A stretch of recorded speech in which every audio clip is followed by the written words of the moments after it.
Ready to ditch those default Minecraft textures and give your world a total makeover on your Mac? First, you'll need to find a resource pack you love.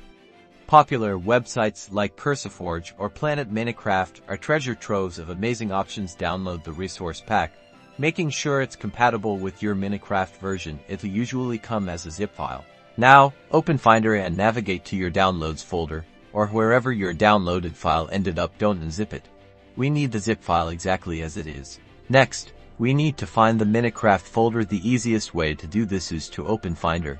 Then in the top menu bar, click Go, and then go to Folder. Type in Library, Application Support, Minecraft, and hit Go. Inside, find a folder named Resource Packs. Drag the zip file of your resource pack into the Resource Packs folder. That's it for the file management side.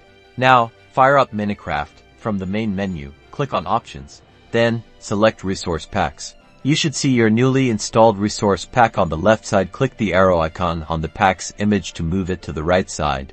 Under Selected Packs, this activates the resource pack. Click Done, and Minecraft will reload with your new textures. Explore your world and enjoy the fresh look. Now you know how to easily customize your Minecraft experience on your Mac. Happy crafting!